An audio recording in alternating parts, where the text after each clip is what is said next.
Bom, pessoal, boa noite. É, Vamos começar agora a terceira aula do nosso curso bianual de hipertensão arterial, que é coordenado pelo Dr. Vitor Margalo. E hoje a gente vai falar de um assunto que geralmente interessa muito a alunos, né, alunos de iniciação científica, a residentes, em especial alunos de pós-graduação e, obviamente, a pesquisadores em geral, né? Então, a gente vai falar sobre como escrever um artigo científico. É, As pessoas fazem uma certa fantasia até a respeito da escrita de um artigo científico, né? Não foi uma, duas, nem 10 vezes só que eu vi alunos que entram para um programa de iniciação científica e acham que vai começar a fazer vai iniciar o trabalho publicando um artigo. Quando, na verdade, publicar um artigo é o fim da história, né? Então, a gente não começa publicando o artigo, a gente encerra um determinado projeto, é, aí sim, escrevendo e publicando um artigo. Né? A gente vai dar uma aula aqui de uma hora e 10 no máximo, mas existem vários cursos de escrita científica. Né? Me lembro há muitos anos atrás, pode botar aí uns 25 anos, talvez, até mais. Não, 25. Eu fiz um curso de escrita científica lá no Fundão, que era às 7 horas da noite, lá no CCS. E que foi um curso, era semanal e durou um ano inteiro, né? Então, é um assunto que dá, dá Projeto leve. assunto até onde a gente possa imaginar, tá? Mas a gente vai falar um pouco para vocês começarem a ter uma ideia do que se trata, né? Não ter essa fantasia sobre como eu escrevo um artigo. Ah, eu vou escrever um artigo hoje, amanhã, logo depois. Não que eu queira desiludir as pessoas, mas a gente tem que mostrar do que realmente se trata, né? Então, quando a gente pensa em publicação científica, a gente tem as primeiras quatro dúvidas que surgem. Por que que eu tenho que publicar? O que que eu tenho que publicar, quando eu vou publicar e aonde eu vou publicar, né? Então, por que publicar? A partir do momento que eu faço um estudo, que eu chego a resultados relevantes, né? Eu quero mostrar o meu estudo. Para quem que eu quero mostrar o meu estudo? Para o público acadêmico, né? Para outros pesquisadores, no caso da gente dentro da área médica, para outros médicos, para alunos em geral, enfim, eu quero que aquele meu artigo seja visto pela comunidade acadêmica, né? Então, vou publicar ele em revistas acadêmicas, em revistas científicas. Uma outra coisa que é super importante é a gente divulgar a nossa pesquisa para o público em geral. Né? Isso cada vez mais vem se conversando, inclusive tem virado uma especialidade, não só entre jornalistas, mas também na própria área médica, pessoas que trabalham especificamente com a divulgação científica para o público leigo, né? Normalmente, quer dizer, acho que eu, pelo menos, tenho muito que aprender ainda nessa área, mas geralmente a gente divulga os nossos resultados para o público em geral através das redes sociais, né? Mas esse retorno dos resultados para o público é super importante, né? Então, quando você trabalha numa instituição que tem uma assessoria de imprensa forte, né? Geralmente você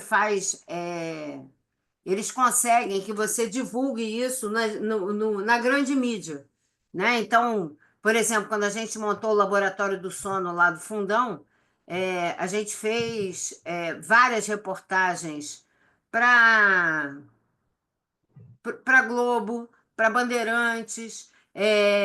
Eu escrevi um texto para o Dia, um outro texto para o Globo, enfim.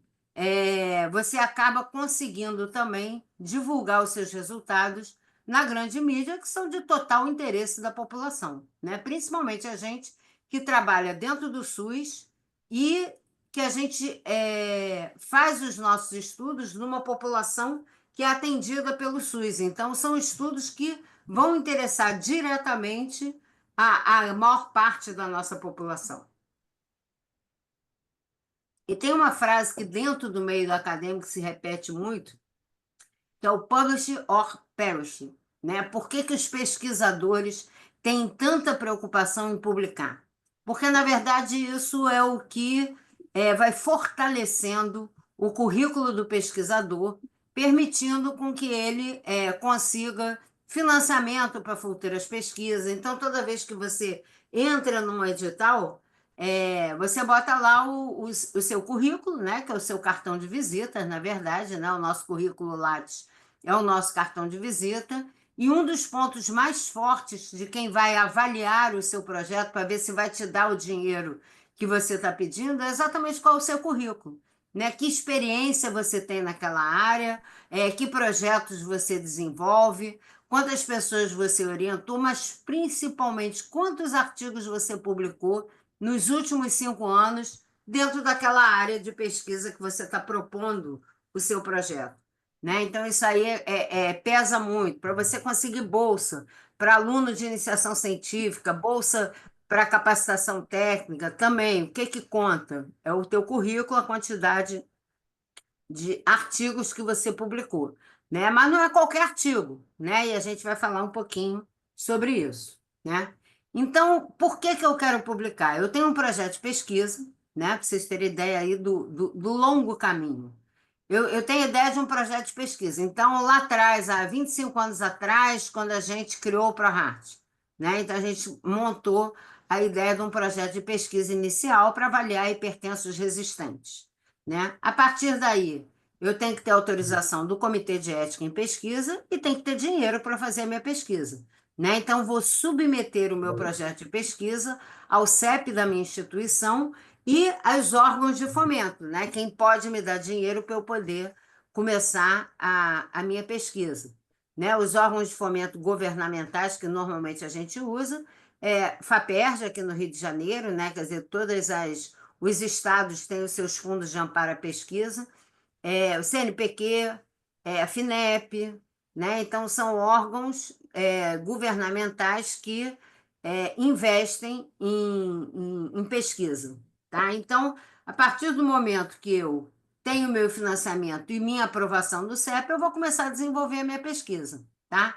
Geralmente, a maioria dos editais te dá um prazo de 24 a 36 meses para você desenvolver a sua pesquisa. E realmente, geralmente, você chega no final desse prazo, né, ali na marca do pênalti mesmo, para poder organizar os seus resultados para poder publicar efetivamente, né? Então, eu vou avaliar os meus resultados da pesquisa e aí eu vou começar a pensar no meu artigo científico, né? Então, isso já é para vocês terem uma ideia que o caminho é longo, né? A gente está falando de publicação de artigos científicos sérios, né? Que trazem conhecimento que vai fazer a diferença na nossa conduta do dia a dia, na prática clínica, ou que vai fazer diferença num futuro, quando a gente está falando mais de ciências básicas, quando a gente está falando mais da ciência, da pesquisa translacional. E o que que eu vou publicar? Né? Geralmente eu tenho um monte de dados, né, de conhecimento estabelecido, que eu vou olhar na literatura, né, o que que eu tenho sobre aquilo, e eu tenho que olhar quais são as lacunas do conhecimento. Isso aqui todo mundo já sabe, mas o que que a gente não sabe? O que está faltando na minha prática clínica para que eu possa definir determinadas condutas? O que está todo mundo ainda na dúvida qual é a melhor conduta? Né? Essas são as lacunas do conhecimento, tá? Então, a partir dessas lacunas, eu vou ter a minha hipótese, né? Eu acredito que. Então, vou dar aqui um exemplo bem lá do iniciozinho do ProHeart, né? Que foi até minha tese de doutorado. A gente não sabia, por exemplo, qual era a importância da mapa no em hipertensão existente. A gente já tinha percebido na prática clínica que fazia toda a diferença, mas a gente não sabia exatamente o que, né? Então, a hipótese era de que o fenômeno do jaleco branco ele era muito importante nesses pacientes com hipertensão resistente, né? E que a mapa seria uma ferramenta muito importante para eu poder efetivamente acompanhar esse paciente, tá? Então, a minha hipótese era essa, tá? Então, eu criei uma pergunta de pesquisa, né? Quer dizer, quais são as características da mapa do paciente com hipertensão resistente? O objetivo do meu estudo é avaliar uma série de pacientes com hipertensão resistente e comparar a pressão de consultório, os dados clínicos, com os dados da MAP e ver se aquilo acrescentava alguma coisa ou não. A partir daí, a gente criou um protocolo de pesquisa, né, até que a gente teve os resultados da pesquisa. Então, para vocês terem uma ideia, o ProHeart iniciou em 1999 e eu defendi a minha tese com esse artigo publicado em 2005. Foram 6 anos para a gente escrever o projeto, ter a infraestrutura, montar, né, tudo que eu precisava em termos estruturais, incluir os pacientes, chegar a um tamanho amostral que realmente fosse robusto para que aqueles resultados pudessem trazer uma informação confiável, né? Então, hoje em dia não, já lá em 2008, foi 2005 que eu defendi minha tese. Em 2008, quando saiu a primeira diretriz sobre hipertensão resistente, tinha vários artigos, inclusive esse, nas referências. E essa diretriz era da American Heart Association, né? Então, é raro, né, você ter ser referenciado, né, artigos brasileiros, né, numa grande diretriz, né, de uma sociedade como a American Heart, né? E tinha lá uns 3, 4 artigos do ProHeart, incluindo esse da minha tese de doutorado, né? Então, eram resultados robustos. Para isso, eu precisei de 6 anos para desenvolver essa história toda, tá? Quando que eu devo publicar? Aí vou chegar nos 6 anos. A minha hipótese foi testada, né? Eu tinha lá um tamanho amostral que eu achava que era o suficiente para responder a minha hipótese. Minha hipótese tinha sido testada. As questões, né? A minha pergunta de pesquisa foi respondida. Tem alguém com o microfone aberto. Os resultados são robustos, são resultados que vão realmente trazer informação, trazer conhecimento, e conhecimento que vá mudar a história. Gente, por favor, alguém está com o microfone aberto, está fazendo barulho. Eu não consigo acessar daqui. Deixa eu ver quem é. Helder, acho que é o Helder. Já fechou, né? Tá bom, obrigada. E aí, eu já tenho resultado que justifique a minha produção de um artigo científico, né? Então, o pessoal que trabalha aí na iniciação científica, o pessoal da pós-graduação, é muito comum quando a gente está no meio do estudo, a gente fazer uma análise preliminar dos nossos resultados, é quando a gente produz os resumos que a gente manda para os congressos, né? Por quê? Porque ali eu já tenho resultado que mostra alguma coisa, mas ainda são os resultados preliminares, não é o final da história, né? Não são resultados que vão me dar uma ideia de como é que as coisas estão acontecendo, mas não efetivamente resultados robustos suficientes que justifiquem uma publicação de um artigo científico. E aonde eu vou publicar? Né? Claro que se eu tenho um artigo, por exemplo, sobre risco cardiovascular, eu não vou publicar numa revista de oncologia, isso é óbvio, né? Então, eu tenho que procurar revistas, né, que o escopo dela, eu vou olhar lá qual é a área de abrangência daquelas publicações, qual é o perfil daquela revista, e ver se tem a ver com o que eu quero, né, com o que eu tenho de resultado, com o meu trabalho de pesquisa, e que para aquela revista vai ser interessante ter esses dados, né? Quando a gente trabalha muito tempo com uma determinada temática, é justamente aquelas revistas que a gente costuma ler, né? Os artigos que a gente costuma ler, a gente sabe quais são as revistas dentro da área, né? Então, por exemplo, a gente no ProHeart, né? A gente publica no Hypertension, no Journal of Hypertension, no Journal of Human Hypertension, e assim por diante. Então, são revistas que estão dentro daquela história, tá? Mas, quando é uma coisa que eu estou começando a fazer, né, a gente tem algumas ferramentas que recomendam uma revista científica ideal, né? Então, uma delas é essa da Elsevier, né? Então, que eu boto lá o título e o resumo, seleciono lá a minha área de pesquisa e ele vai me dar as respostas, né? Digo, né, se eu quero periódicos internacionais, geralmente é isso. Ele vai me dar as possibilidades, sempre me mostrando fator de impacto, qual a taxa de publicação, se tem ou não tem, o tempo que aquela revista demora a responder, né? Os revisores demoram a responder, a taxa de aceite, quer dizer, de 100 artigos submetidos nessa revista, são 5 só que são aceitos, então a taxa de aceite é 5%.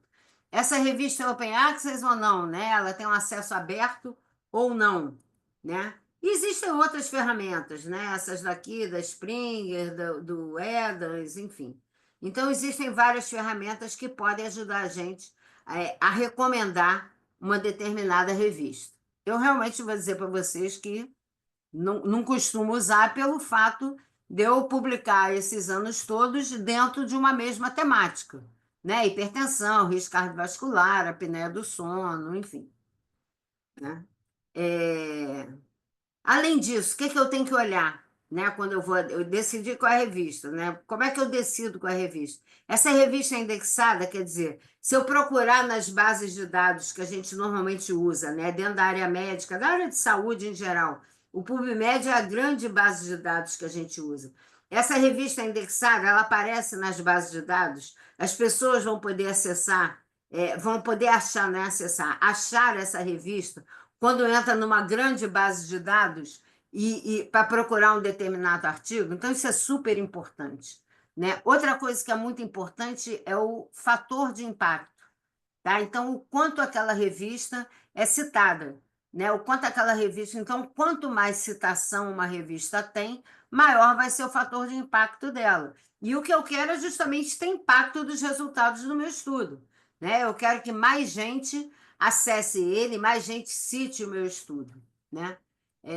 Então, eu dei um exemplo aqui. Quando a gente entra lá no currículo Lattes, né? Eu entrei no meu, óbvio, a gente consegue ver dentro das publicações daquela pessoa esse JCR. Quando a gente clica em cima desse JCR, aparece o fator de impacto da revista.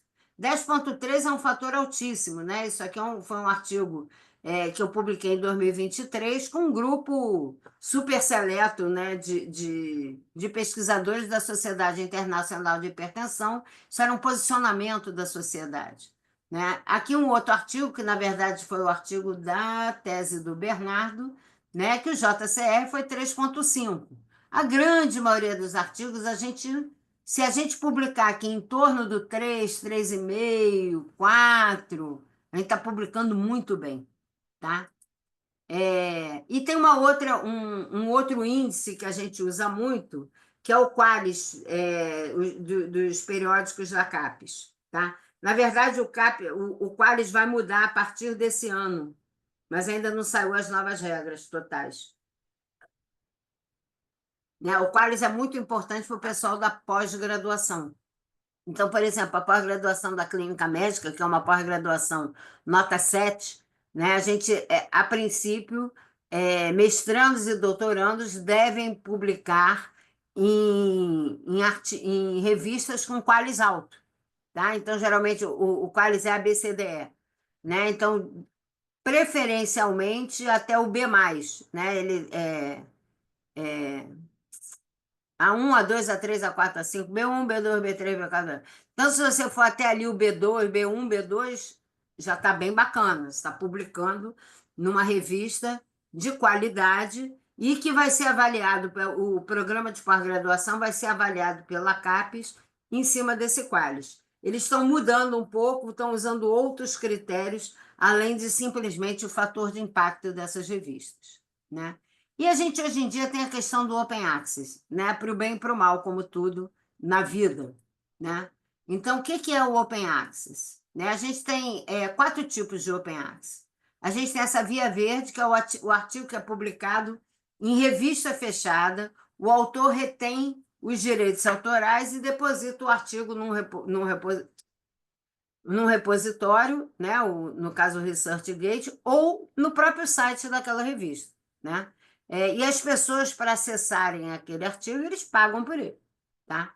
A gente tem a Via Dourado, que quem paga é o autor, tá? Então, você está pagando pela publicação. A Via Diamante são as revistas ligadas às sociedades científicas, às universidades, né, que geralmente a própria universidade paga aquele Open Access.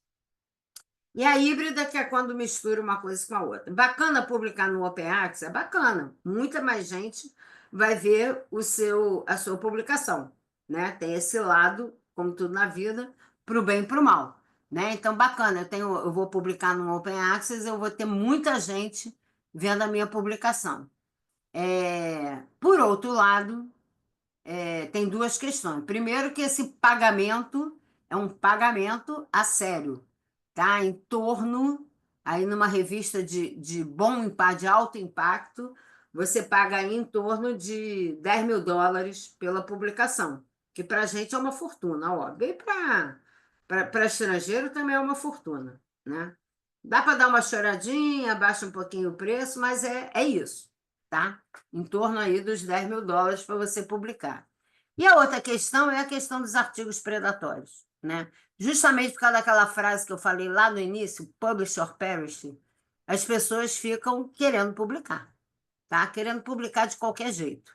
É, e tem os que precisam publicar, né? Então, na nossa pós-graduação da Clínica Médica, por exemplo, para você defender o doutorado, você tem que estar com o artigo aceito para publicação, né? O que é um caminho longo, tá? Geralmente, quando você chega à versão final do seu artigo e que você começa a submeter, você pode calcular aí 6 meses até você ter o artigo aceito para publicação, né? Isso aqui, e o outro lado é esse. As revistas Open Access começaram a cobrar pensando exatamente nisso. As pessoas precisam publicar, então já que precisam publicar, eu cobro para isso, né? E a pessoa que está no desespero vai pagar, dá seu jeito para pagar, né? Então, isso aqui é um, um teste, né, que foi feito é, avaliando uma revista Open Access, tá? Um grupo de autores se reuniu, escreveu um artigo de péssima qualidade e submeteu às revistas Open Access, né? Então, era um artigo falso, anunciando uma ação anticâncer de uma possível molécula extraída de um líquen, tá? Os caras inventaram o artigo. Sacanagem mesmo. Com erros metodológicos graves, conclusões que não batiam nada com o resultado apresentado, enfim. O nome do autor e da instituição eram falsos, não existiam, né? Então, eles inventaram lá nomes fictícios, uma instituição fictícias, enviaram para 304 revistas Open Access e 157 aceitaram a publicação sem solicitar nenhuma melhora no artigo. Nenhuma, nada, nada, nada. Né? Então, vou contar para vocês que eu recebo aqui, se eu abrir aqui meu e-mail para vocês verem, eu por dia recebo uma média de 4 a 5 e-mails de revistas Open Access oferecendo para eu publicar, obviamente pagando, né? Nessas revistas. E o anúncio é o seguinte, ó, seu artigo vai ser publicado em 15 dias. Vai nessa? Né? 15.000 € não se fala mais nisso. É isso, tá? Literalmente é isso. Então, isso aqui é a prova, né, de que inúmeros artigos de qualidade questionável, né, são publicados. Isso é o que a gente chama de publicação predatória. O conhecimento que está colocado ali é da pior qualidade, tá? Isso aqui, então, foi um teste para ver a qualidade das revistas Open Access. Então, vamos para o que interessa, vamos para o artigo científico propriamente dito. Tem 3 coisas muito importantes no artigo. Eu não tenho que ficar enchendo linguiça, tá? Eu tenho que ser conciso, tá? Evitar redundância, evitar ficar repetindo a mesma informação. Ah, eu botei uma informação na introdução, repeti ela na metodologia, repeti ela de novo na discussão. Nada disso. Eu tenho que procurar ser objetivo. Objetivo também nos assuntos que eu vou abordar, tá? Eles têm que estar relacionados aos meus resultados. Então, geralmente, você tem um grande projeto, né? Um grande projeto de pesquisa. O ProHeart é um grande projeto de pesquisa, o LAPARC é um grande projeto de pesquisa, que a gente colhe zilhões de informações, tá? Mas quando eu vou escrever um artigo especificamente, tá? Essas zilhões de informações, né?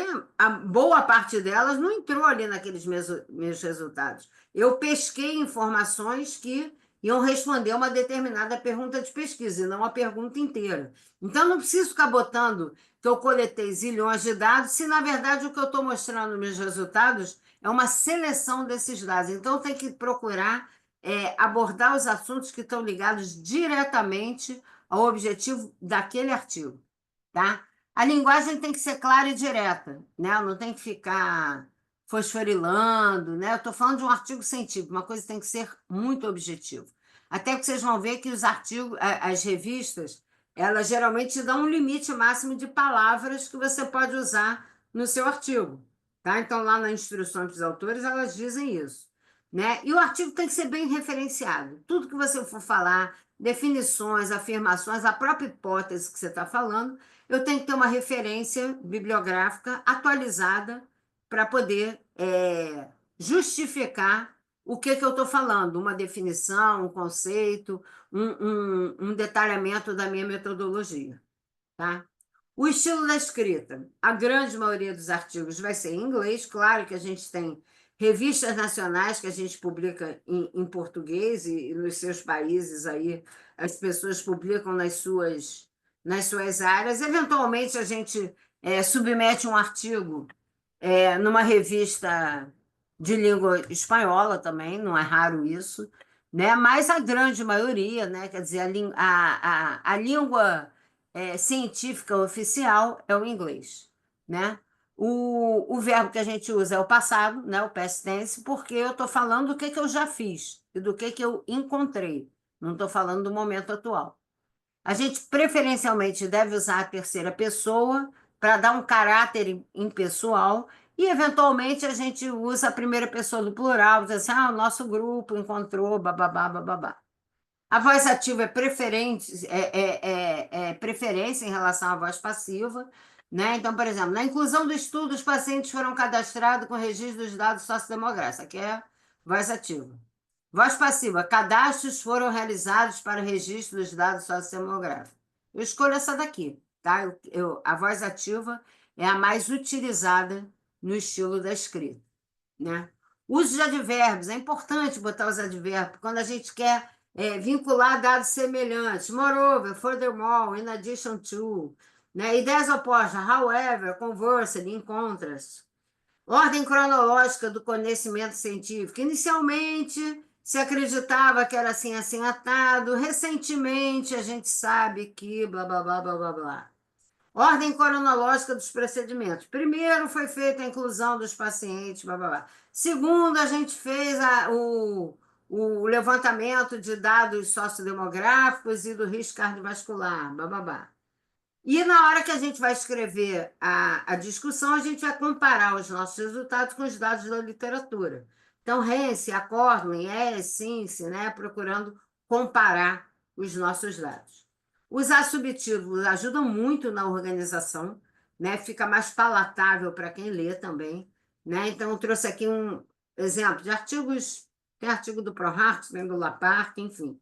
Né? Então, aqui na metodologia, né? Qual é o protocolo standard, como é que foi feitas as medidas de consultório, como é que foram feitas, como é que é o procedimento da mapa, como é que é o procedimento da velocidade de onda de pulso. Então, se eu boto isso com subtítulo, isso ajuda para a gente se organizar, né? E fica mais palatável para quem está lendo. Né? Na discussão, a mesma coisa, vou falar primeiro da prevalência, depois eu vou falar dos fatores de risco, enfim, eu procuro usar esses subtítulos dentro do que eu quero. No momento em que eu vou submeter, que eu escolhi a minha revista, né? Não, eu vou tentar publicar no Journal of Hypertension, vou submeter para eles. É fundamental eu entrar no site da revista e buscar a instrução para os autores, guia para os autores na preparação e submissão. E ler isso cuidadosamente.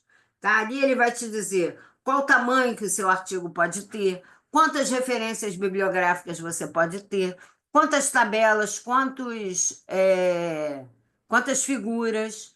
Né? Ele recomenda um determinado tipo de letra. Enfim, as instruções dos autores têm que ser lidas pedacinho por pedacinho. Eles querem um artigo mais estruturado ou menos estruturado, tá? Então, é importante a gente ler com muito cuidado, né? Como é que eu vou referenciar, né? Eu vou botar colchete, vou botar sobrescrito, como é que a revista pede? Então, já procurar tá com a cara da revista, tá? Isso ajuda, inclusive, no aceite, né? Se de repente o editor olha que você botou uma formatação que não tem nada a ver com a revista, ele já vai te chutar ali nos próximos 5 minutos, tá? Então, é muito importante isso. Quais são os tipos de artigo científico? Eu tenho os artigos originais, que é quando eu estou falando dos resultados da minha pesquisa. Então, eu fiz um projeto de pesquisa, desenvolvi ele, cheguei aos resultados, isso é o que a gente chama de artigo original. Então, vocês vão ver lá que nas instruções para os autores tem as características de tipo de artigo que eles aceitam. Tem revista que não aceita relato de caso, tem revista que aceita. E aí vai dizer, o relato de caso pode ter até 2.000, até 1.500 palavras. O artigo original pode ter até 5.000 palavras, tá? Então, eles vai te dar essas características. Artigos de revisão, né? Revisão sistemática e meta-análise são artigos que você pode submeter, tá? Revisão de escopo, geralmente você é convidado a escrever. As revistas, é muito frequente elas terem edições especiais de um determinado tema. E aí o editor daquela edição especial vai procurar os pesquisadores que costumam publicar naquela área e vão te convidar para fazer uma revisão de um determinado ponto daquele tema que ele vai abordar naquele exemplar, né? naquele número da revista. Né? Editorial, comentários e letters geralmente também são a convite. Né? Então, é muito comum quando você é o revisor de uma determinada revista, uma das coisas que eles perguntam assim, se esse trabalho for aceito, você acha que ele merece um editorial sobre ele? Falou, eu acho. E você está disposto a escrever esse editorial? Beleza, estou ou não? Não estou. Acho que ele merece, mas não quero, não estou afim de escrever o editorial. Então, editorial, comentários e letters são convites. Como é que é a organização de um artigo? O título, autores e afiliação desses autores, o abstract, né? Todo mundo aqui já leu um artigo científico. Ele vem aqui nessa ordem. O manuscrito propriamente dito vai ter introdução, metodologia, resultado, discussão e conclusões. Né? E tudo isso tem que ser devidamente referenciado. Né? Então, essa é a cara que vem um artigo científico para a gente. Né? Como é que eu vou construir o meu manuscrito? Primeira coisa, antes de eu começar a escrever um projeto, eu tenho que fazer uma revisão da literatura, né, para definir o que já tem, né, e se a minha pergunta já foi respondida ou não, né? Então, quais são as lacunas do conhecimento? A partir daí, eu vou formular a minha pergunta e vou desenvolver a minha pesquisa. Geralmente, como eu falei, aí as pesquisas mais rápidas duram aí 2, 3 anos no máximo, né? 2, 3 anos já saiu pelo menos uns 500 artigos daquele assunto que eu não tinha lido lá no meu projeto de pesquisa, tá? Então, antes de eu começar a escrever o artigo, eu tenho que fazer uma nova revisão da literatura, um upgrade da minha revisão da literatura.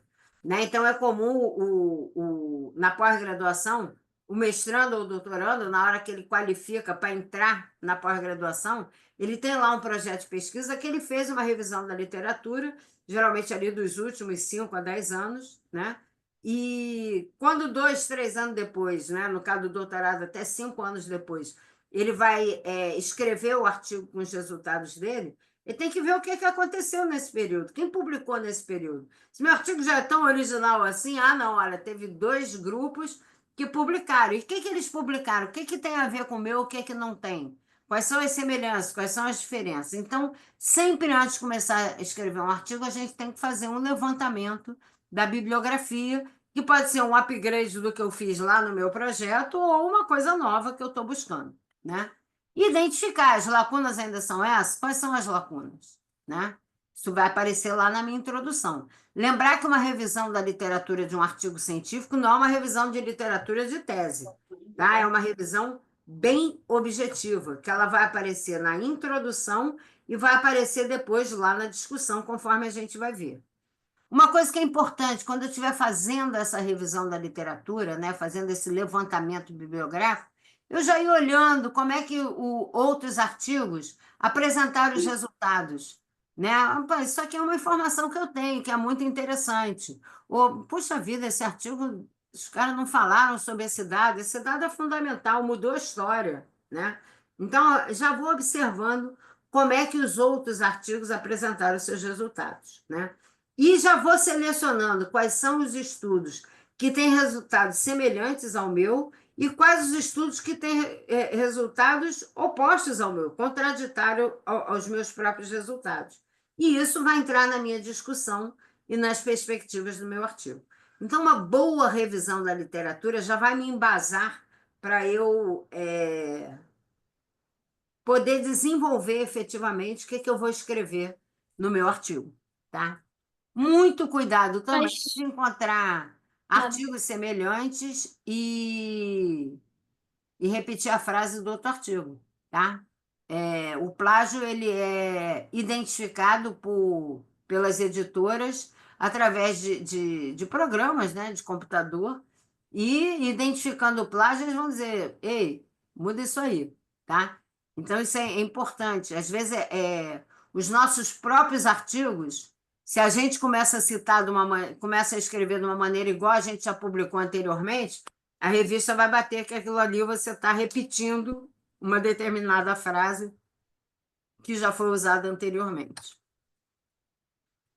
Construindo o manuscrito. Então, vamos lá. Base de dados. Eu vou lá no PubMed, a grande maioria a gente procura no PubMed. Se eu tenho alguma coisa mais específica, a gente tem outras bases de dados. A Cielo, por exemplo, tem mais artigo em português. A Lilacs, que é literatura latino-americana e caribenha, enfim. Se o meu foco for uma coisa diferenciada, eu vou buscar em outras bases de dados. Mas o grosso é o PubMed.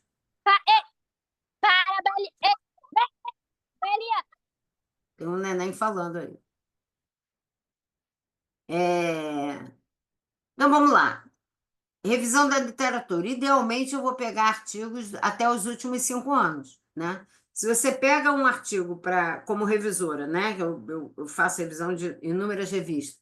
Se você pega um artigo em que, em 2025, que a referência bibliográfica mais recente é de 2018, tem alguma coisa errada ali, né? Então, a gente procura, né, nas nossas referências, incluir publicações recentes, de no máximo até 5 anos. E, eventualmente, a gente vai botar uma publicação mais antiga, quando aquela publicação foi assim, a pedra angular de um determinado assunto. A primeira vez que se falou sobre isso foi há 25 anos atrás, no artigo do fulaninho de tal, né? Mas agora, né, aí eu vou botar a maioria das minhas referências até 5 anos, tá? Tipos de publicação, né? As diretrizes recentes, é bom a gente usar as diretrizes principalmente na metodologia, né? Dizer por que eu usei esse critério para definir uma determinada variável, né? Esse critério foi baseado numa diretriz recente que dizia que hipertensão arterial, o paciente com a pressão arterial maior ou igual a 140/90, tá? Revisões sistemáticas e meta-análise. É importante a gente ter uma ideia do tudo que tem sido publicado a respeito. E a grande maioria em cima de artigos originais que tenham a ver com o nosso estudo, né? Na hora que eu vou fazer essa revisão da literatura, é importante eu catalogar as publicações que eu escolhi que vão entrar no meu artigo, né? Então, a gente tem uma série de programas de gerenciamento de referência, EndNote, Reference Manager, blá, blá, blá, vários, e que já armazenam a sua referência, dando o nome dos autores, de preferência todo, título do trabalho, revista, deu aí, tá? Porque cada revista que eu vou submeter vai pedir informações diferentes. Tem revista que quer que eu bote o nome de todos os autores. Aí, se eu tiver que procurar de novo, estou aumentando meu trabalho. Tem outras que querem os 3 primeiros autores, et al. Tem outras que querem 6. Tem umas que pedem o DOI, outras que não pedem o DOI. Então, quanto mais eu tiver essa informação, melhor. E um resumo do trabalho. O que nesse trabalho tem a ver com o meu? É igual ao meu ou é diferente do meu? Tá? Então, é importante a gente já deixar isso montado para a hora da discussão, né? Então, como eu falei, essa aqui é a ordem que aparece, mas geralmente não é nessa ordem que a gente escreve um artigo científico, tá? Qual é a ordem que normalmente a gente escreve? A gente geralmente começa pela metodologia. A metodologia já praticamente está escrita no nosso projeto de pesquisa, né? Então, para eu desenvolver uma determinada pesquisa, eu já escrevi a metodologia, já escrevi o protocolo da minha pesquisa, né? Então, a metodologia vai estar ali, né? O quanto eu vou resumir ou o quanto eu vou aumentar os dados vai depender de diferentes situações, mas basicamente a gente começa pela metodologia que está escrita. Depois da metodologia, eu vou para os resultados, né? Como eu tinha falado, lá na hora que eu estou fazendo a revisão da literatura, é bacana que eu já dei uma olhada, como é que as pessoas estão apresentando aqueles dados, como é que eles aparecem, né? Já me dá algumas ideias. Não é plágio, né? Na natureza nada se cria, né? Tudo se copia. Depois disso tudo é que eu vou escrever a minha introdução, tá? Então, assim, quais são os conceitos importantes que eu tenho que botar na minha introdução, né? E aí, depois que eu tenho isso aqui bem estabelecido, bem escrito, eu parto para a parte mais difícil do artigo, que é a discussão, né? É a hora que eu vou comparar os meus dados com o que já existe na literatura. O que é igual, o que é diferente e por que é diferente, né? Isso é muito importante. Assim, poxa vida, você achou, né?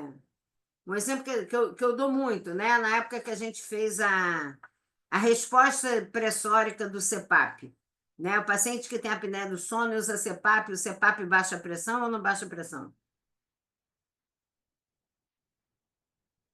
E aí, se você fizer der uma olhada nisso agora, isso já foi há 10 anos, mais de 10 anos, quase 15 anos atrás. Você der uma olhada nisso agora, você vai ver que dos 40 artigos que tem sobre isso, é mais, 20 diz que baixa a pressão e 20 diz que não baixa, tá? E aí eu vou olhar aqui, nos últimos 5 anos, quem disse que baixa? Legal, olha, bateu mais ou menos com o meu. Não é que pressão que baixa, é mais a pressão noturna, não, é mais a de vigília, bababá. E teve a galera que não encontrou, que não baixou a pressão. Por que não baixou a pressão? O que tinha de diferente nesse grupo que não tem no meu? O tamanho amostral dele era menor ou era maior, né?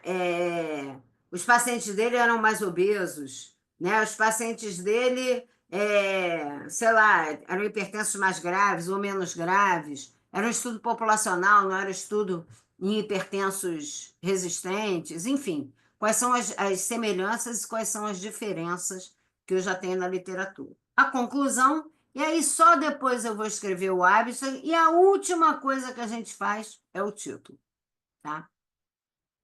Metodologia, o que eu tenho que colocar na metodologia? Desenho do estudo, população, onde e quando, o protocolo basal, quais os procedimentos, aspectos éticos e análise estatística, né?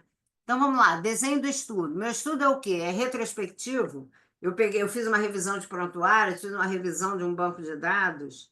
Ele é transversal, eu estou olhando agora o meu doente, eu testei várias coisas no meu doente nesse momento, e eu estou mostrando um corte transversal na minha coorte, por exemplo.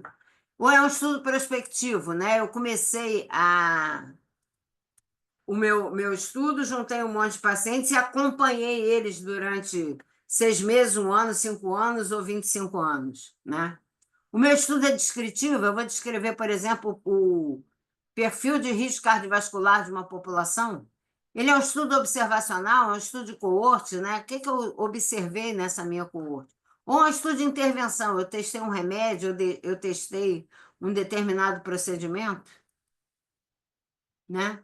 Então, rapidamente aqui, tá? Isso aqui eu não vou me demorar, né? O estudo transversal é aquele que eu vejo desfecho e exposição ao mesmo tempo, né? Então, estou fazendo um corte transversal e ele não avalia relação causa e efeito, ele avalia associações, né? Então, eu vi que hipertensos resistentes têm muita apneia obstrutiva do sono.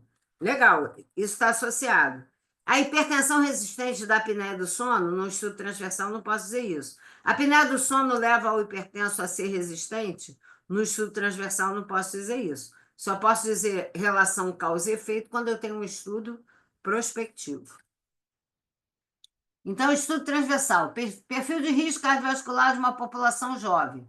Eu vou avaliar as condições no momento em que eu estou avaliando o desfecho. Dados sociodemográficos antropométricos, fator de risco, pressão arterial, perfil metabólico. Então, isso é um estudo transversal. Eu faço associações. Não posso falar de causa e efeito, né? Estudo prospectivo, estou olhando para frente. Eu tenho a exposição aqui, né? Então, eu avaliei lá os pacientes do LAPARC e vi que 35% são obesos. O que vai acontecer com essas pessoas? Quais os desfechos dela? O obeso vai ter um desfecho diferente do não obeso? Né? Qual o desfecho que eu estou procurando? Ah, doença coronariana. Então, estudo prospectivo. Daqui a 10 anos eu vou olhar se obesos e não obesos tiveram a mesma incidência de infarto agudo do miocárdio ou não, né? E os estudos de intervenção também são prospectivos. Eu tenho uma determinada população e eu vou fazer uma determinada intervenção, né? O que a gente fez no Cuidarte, por exemplo, né? As intervenções mudança de hábito alimentar, atividade física e as práticas integrativas. Essa intervenção mudou alguma coisa nesses pacientes? Não é um estudo que eu estou olhando para frente, tá? Então, os estudos observacionais são estudos de coorte, que é o caso tanto do LAPARC quanto do PRORAT. O estudo de intervenção, idealmente, são ensaios clínicos randomizados. Como é que eu descrevo isso na metodologia do meu estudo? Então, eu começo a metodologia pelo desenho do estudo, tá? Então, desloja um estudo prospectivo, né, de acompanhamento. Ou, isso é um estudo seccional, um estudo transversal da coorte do LAPARC. Definir a minha população, onde e quando o estudo foi desenvolvido, né? Então, isso é um estudo... Não, peraí. Isso é um estudo transversal, um estudo populacional transversal de uma coorte de adultos jovens de 20 a 50 anos, selecionados de um total de 1.100 pacientes cadastrados no CSE Lapa, que é uma unidade de atenção primária no centro do Rio de Janeiro.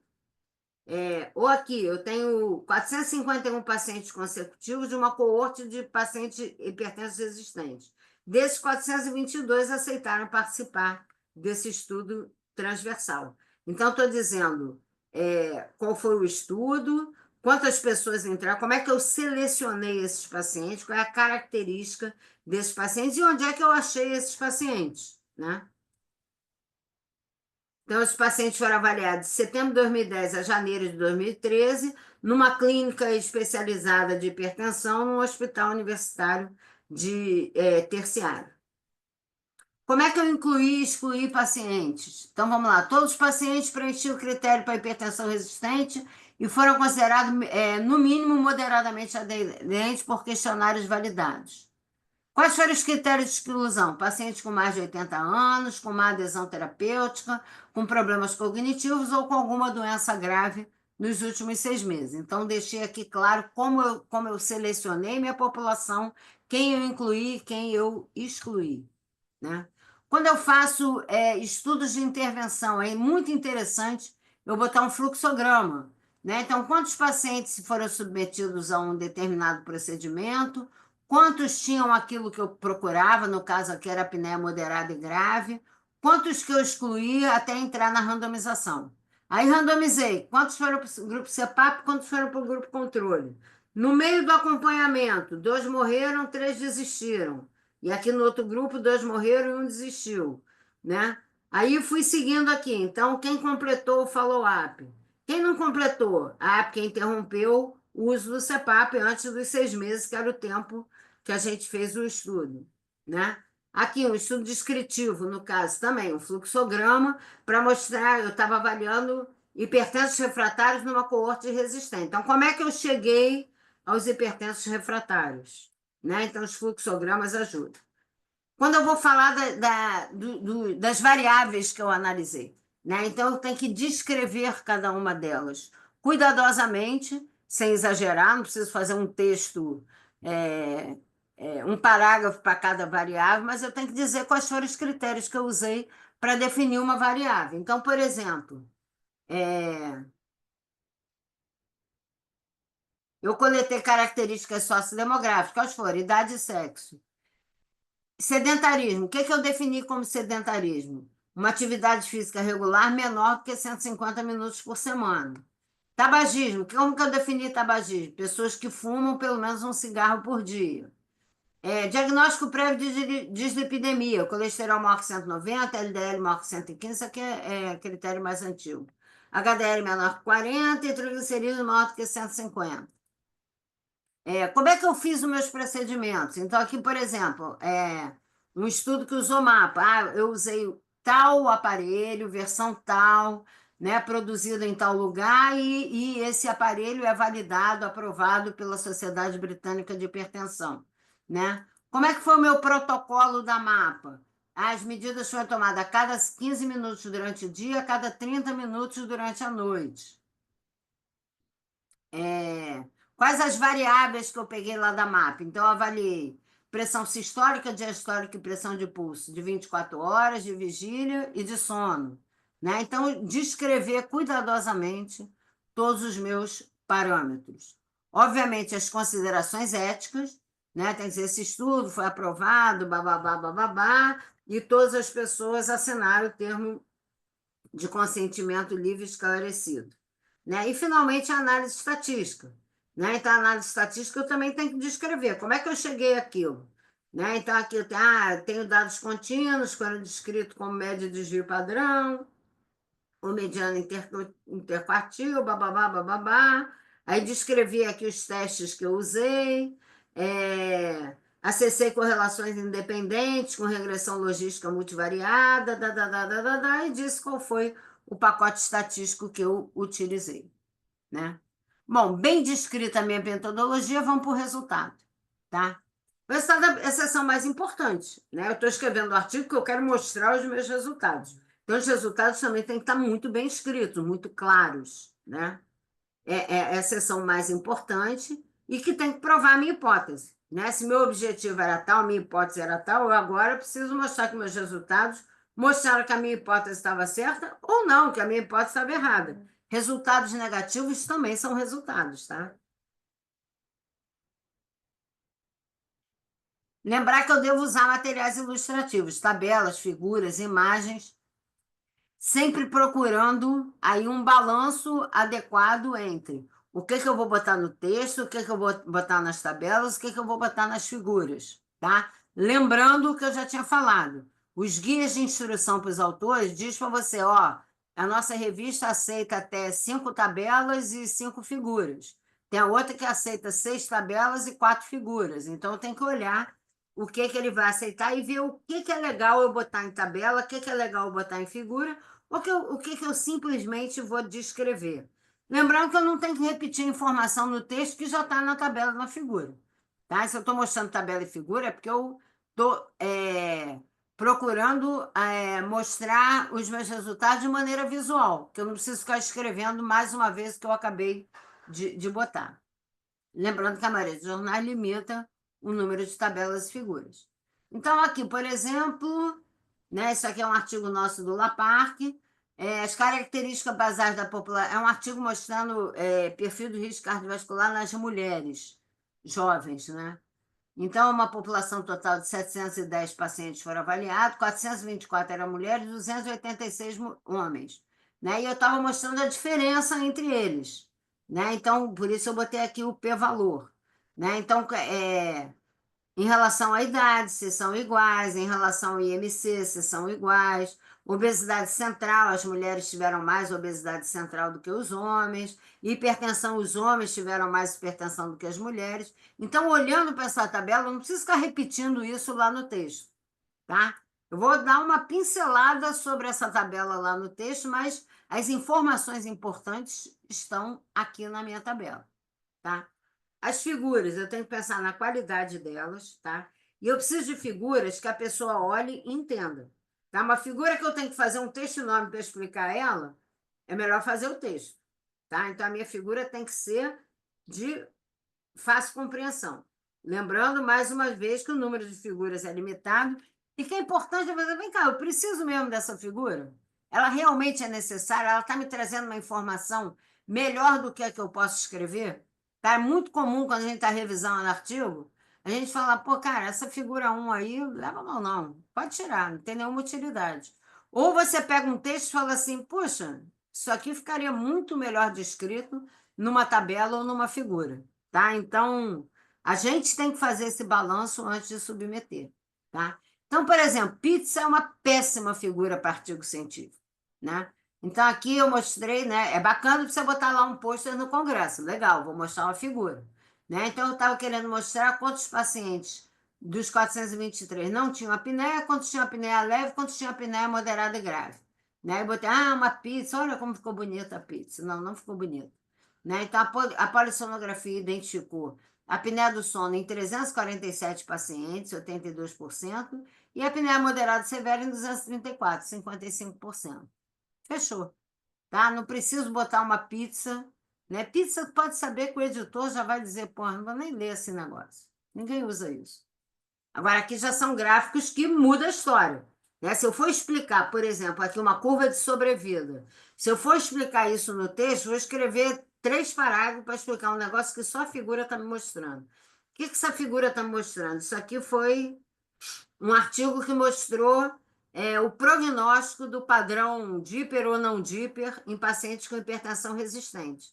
E aqui a curva de sobrevida, ó, começa todo mundo igual aqui, e aí, conforme as pessoas vão morrendo, né, vai descendo aqui a minha curva. Olha como é que a curva abriu, né? Então, os pacientes Dipper morreram muito menos do que o não Dipper e o Dipper inverso. Só de olhar isso, eu vi que minha curva abriu. Então, esse cara aqui tem um pior prognóstico, ele morre mais do que o padrão Dipper. Tá? Então, é importante, para eu explicar isso tudo num texto, eu ia ficar horas explicando isso. E a figura já me mostra tudo. Aqui é a mesma coisa, estou querendo mostrar rigidez arterial em pacientes, em homens e mulheres com e sem apneia do sono. Aí eu mostrei aqui, olha, paciente, homens sem apneia, a velocidade de onda de pulso era 11,1, com apneia 12,7, significativamente diferente. Para mulheres também. Agora comparei quem tem apneia entre homens e mulheres, não fez diferença, né? O P não foi significativo. Então, essa figura por si só já me mostra um monte de coisa. Visualmente, ela é mais interessante do que o texto. Mas eu não preciso escrever tudo que está escrito aqui, tudo que está mostrando aqui lá no texto. Bom, escrita a metodologia e os resultados, eu vou para a minha introdução, né? Como é que é a introdução? A introdução geralmente vai do geral até o mais específico, né? Então, eu preciso contextualizar sobre o que eu estou falando, né?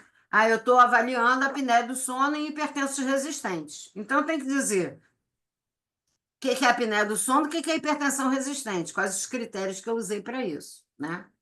O que está faltando na literatura sobre isso, né? Então, na época, eu queria ver, por exemplo, se o CPAP era bom ou não era bom para essas pessoas, né? Ou qual era a prevalência de apneia do sono entre hipertensos e resistentes. Então, qual era o meu objetivo? O que não tinha na literatura era o meu objetivo, tá? Então, como é que eu vou contextualizar? Identificar o que eu tenho de conhecimento, o que tem na literatura, explicar os textos, os termos, né? Fazer as definições e mostrar a importância daquela área. O que isso é importante? Ou o que isso não é importante? Né? Então, tem que valorizar o meu estudo. Né? Então, pô, eu tinha feito uma revisão da literatura e eu vi que isso era importante, que gerou a minha pergunta da pesquisa. Né? Então, mostrar qual era o gap, ó, hipertensão resistente é isso, a apneia do sono é isso, eu quero ver se elas estão associadas, e o que eu quero, e o que eu estou buscando? É saber se tem essa associação realmente ou não, né? Então, isso não tinha na literatura na época, né? Então, são questões que ainda estão em aberto, que justificam eu estar fazendo o meu estudo, né? E a partir daí, eu vou dizer, o objetivo do meu estudo é mostrar a prevalência de apneia do sono em hipertensos resistentes ou hipertensos refratários, enfim.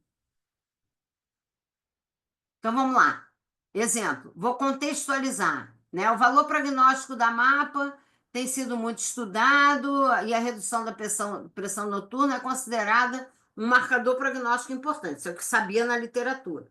A MAPA é muito útil em refinar o risco cardiovascular na hipertensão, incluídos hipertensos resistentes. A gente já tinha visto isso em artigos anteriores. Como é que eu defino hipertensão resistente? Ah, é pressão não controlada, apesar do uso, bababá, bababá, bababá, né? A prevalência de hipertensos resistentes é de 30% dos hipertensos geral, mas a hipertensão resistente ela é pouco estudada, bababá, bababá. Começa a mostrar aqui as minhas lacunas, o que que eu não sei ainda, né? Até onde a gente sabe, somente três estudos anteriores avaliaram o prognóstico da MAPA nesse alto risco. Então, esse é meu gap, né? O que eu Não, quero? meu amor, eu sou uma pessoa querida. Pessoas queridas ganham as coisas. Vamos lá, vamos desligar o áudio. E aí eu vou dizer aqui o objetivo do meu estudo, né? O objetivo desse estudo é conduzir uma análise detalhada baseada num follow-up de 9 anos, numa coorte de hipertensos resistentes, para ver se a redução da pressão noturna e do padrão Dipper tem importância prognóstica ou não. Então, esse é o objetivo do meu estudo.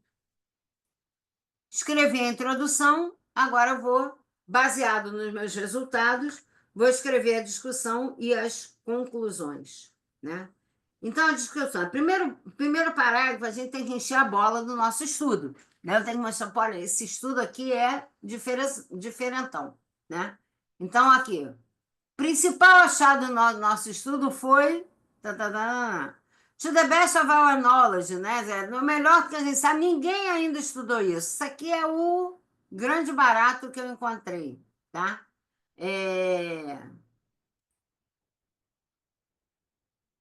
Nossa população do estudo é um dos primeiros estudos que acessaram o risco cardiovascular de mulheres com menos de 50 anos, tá? Então, não encontrei outras coisas na literatura. Eu só tenho mais 2 estudos na literatura com aquele enfoque. Então, eu vou encher a bola, né, do que eu estou querendo estudar, né? A discussão, ela vai interpretar meus resultados. Eu não vou repetir os resultados que eu já falei lá. Eu vou interpretar esses resultados, comparando com estudos, né, como a gente já falou, similares ou exatamente contrários ao que a gente já encontrou. E entre o similar e o exatamente ao contrário do que a gente encontrou, eu tenho que ir procurando coisas afins e coisas diferentes entre os estudos que eu estou citando ali, né? Lembrando, eu tenho que estar sempre buscando os últimos 5 anos, estudos mais recentes. Não adianta eu jogar um estudo lá para trás que vai me ajudar muito pouco, tá? Mas, pô, isso aí na época eu não sabia isso, agora todo mundo já sabe, né? Então a gente tem que ter referências recentes, né? O que mais que a gente bota na discussão? As limitações e as forças do nosso estudo. Todo estudo tem limitação. Você, não, mas meu estudo é o estudo perfeito. Joga no lixo. Se você realmente acredita que você fez um estudo clínico perfeito, é porque você não tem a menor noção do que você estava fazendo. Toda e qualquer pesquisa tem limitações. E, de preferência, você mesmo que tem que dizer quais são essas limitações, e não esperar que o revisor diga, ou que quem avalia o seu artigo fala, pô, fala sério, o cara não avaliou isso, né? Eu não vou, nem vou ler esse negócio, né? E tem que mostrar as forças do meu estudo. O que tem de bacana? O que tem de diferente nesse meu estudo? Quais são as novidades? É sempre importante eu dizer quais são as novidades. Algumas revistas pedem, inclusive, que você faça uma sessão separada, dizendo o estado da arte, o que se tem, o que você tem de novidade, né? O que teu estudo está trazendo de novo para o conhecimento, né? E o que teu estudo propõe daqui para frente. Geralmente a gente já bota nas perspectivas o próximo estudo que a gente já está pensando em fazer. Geralmente, quando a gente chega no final de um estudo, a gente já tem pelo menos umas 3 ideias do próximo projeto que eu não respondi em determinadas coisas, passei a ver que era importante responder aquelas coisas, né? Então, limitações e forças do meu estudo, né? Esse estudo tem algumas limitações que devem ser anotadas. A primeira delas é que é um estudo transversal. Um estudo transversal, eu não posso inferir causalidade, eu só posso inferir associações. A segunda é que eu só avaliei pacientes hipertensos resistentes. Então, eu não posso usar os resultados desse estudo para hipertensos mais leves, né? Não posso generalizar para todo mundo aquilo, né? Por outro lado, quais são as grandes forças do meu estudo? é um grande número de hipertensos resistentes, nos quais todos foram submetidos à polissonografia de noite inteira, que é o padrão ouro, e todos os refratários estavam efetivamente usando espironolactona e o diagnóstico de refratariedade foi dado pela MAPA. Então, esse é o grande barato da força do meu estudo. Porque eu já vi lá na literatura, né, que tem gente que publicou aquilo sem que a definição do refratário fosse completa, né, que ao invés de avaliar, esse estudo avaliou acho que em torno de 500 pacientes, ao invés de avaliar 500 pacientes, avaliou 80, né? Então, meu estudo é espetacular, é diferente, tá? Então, mostrei minhas limitações e as forças do meu estudo.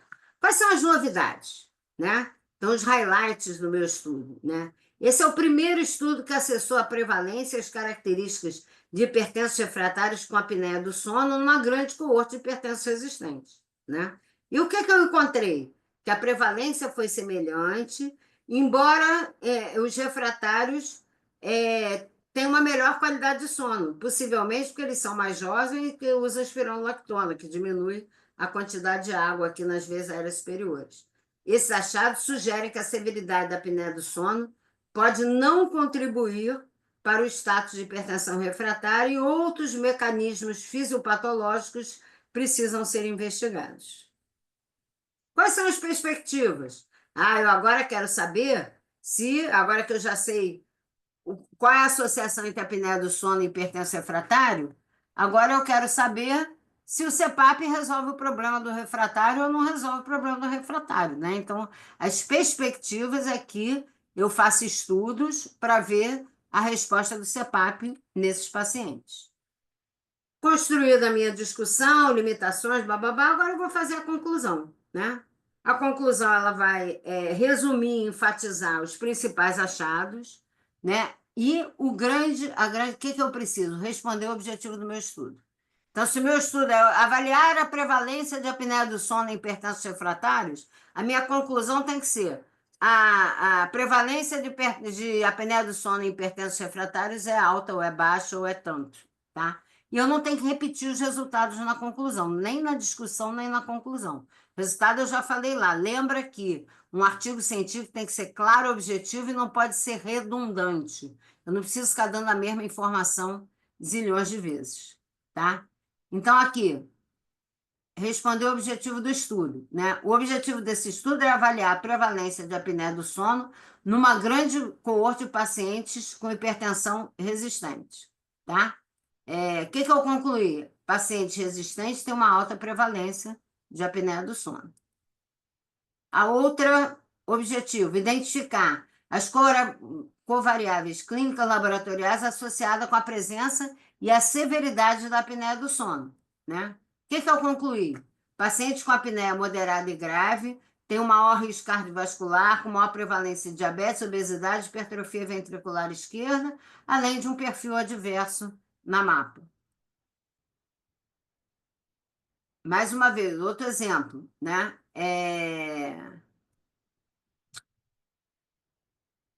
Considerando o objetivo do meu estudo, nosso estudo que é acessar o perfil de risco cardiovascular de mulheres jovens residentes ali na área da Lapa. O que nós concluímos? Que essa população de mulheres jovens tem um perfil de risco metabólico e cardiovascular adverso, principalmente relacionado à obesidade central, sedentarismo, alta prevalência de dislipidemia, num cenário onde as mulheres têm um nível educacional mais baixo. Depois disso tudo, aí eu vou chegar aos finalmente, que é o abstract. Tá? Então, a última coisa que eu escrevo é o abstract. Tá? Lembrando que o abstract é o cartão de visita do nosso artigo, assim como o título. Quando a gente entra numa base de dados para procurar um determinado assunto, a gente escolhe os artigos que a gente quer ler primeiro pelo título, né? Pô, isso aqui tem a ver com o que eu quero. Aí eu abro o abstract, leio o abstract, porra, bacana, tem tudo a ver. Ih, nada a ver, não é isso que eu quero. Então, o cartão de visita é meu abstract, tá? Ele tem que estar bem escrito, bem objetivo e mostrar o que realmente eu fiz. Então, no abstract eu vou contextualizar, mostrar o gap que eu tenho na literatura e vou botar meu objetivo. Vou descrever rapidamente a minha metodologia, mostrando que tem de impor. Desenho do estudo é tal, eu selecionei assim os pacientes e fiz isso com eles. Meus resultados e a conclusão, tá? Se isso vai ser assim estruturado ou não, tá lá na instrução dos autores. Tem gente que quer um parágrafão e tem gente que quer separadinho, né? E a última coisa é o título, né? Que deve descrever o conteúdo do paper, né? É importante que ele seja atrativo, né? Lá no PubMed vou buscar os títulos que me interessam. Ele deve enfatizar os principais achados do estudo. Então, usar palavras-chave no título é muito importante, tá? É, O título deve ser curto e objetivo. Às vezes, vai uns títulos que tem 5 linhas. Quando você chega na segunda linha, você já não está mais lendo o título. E ele pode ser uma pergunta. Eu gosto muito de títulos que são perguntas, me agradam muito. Então, por exemplo, valor prognóstico do descenso noturno e hipertensão resistente. Bem objetivo, tudo que eu quero falar de prognóstico, quero falar de descenso noturno, quero falar de hipertensão resistente. Prevalência e perfil clínico de hipertensão refratária numa grande coorte de hipertensão resistente. Pá, objetivo. Aqui um outro título horroroso. A apneia obstrutiva do sono é mais severa em homens, mas não em mulheres com hipertensão refratária, comparado com hipertensão resistente controlada. Horroroso, né? Um negócio imenso. Você fala, é o quê? É pior em homem? É mais grave? É apneia grave ou não é? Enfim. A página de título que a gente submete tem essa cara aqui, título, um short title, né? Ali uma coisa bem resumida, os autores, a filiação, quem contribuiu com o que e o autor correspondente, né? Submeti o artigo, eu posso ter 4 respostas. Rejeitado logo de cara, não tem jogo, esquece aquilo. Eu posso receber, geralmente isso aqui é o rejeitado pelo editor. Eu posso receber a resposta dos revisores. Pô, já deu um passo legal, né? Que pode pedir uma major revision, né? Quer dizer, o cara quer um monte de coisa. Ó, achei que esse aqui da metodologia não tá legal. Achei que falta tal informação, bababá, babá, que vai te dar mais trabalho. E tem a minor revision, que o cara sugere ali mudar uma palavra, né? Descrever melhor um determinado ponto, né?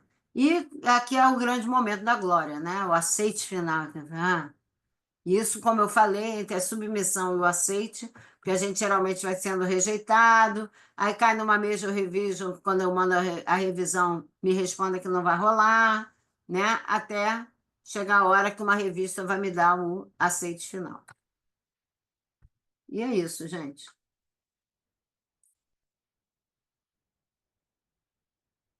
Dúvidas? Vou encerrar a gravação, tá?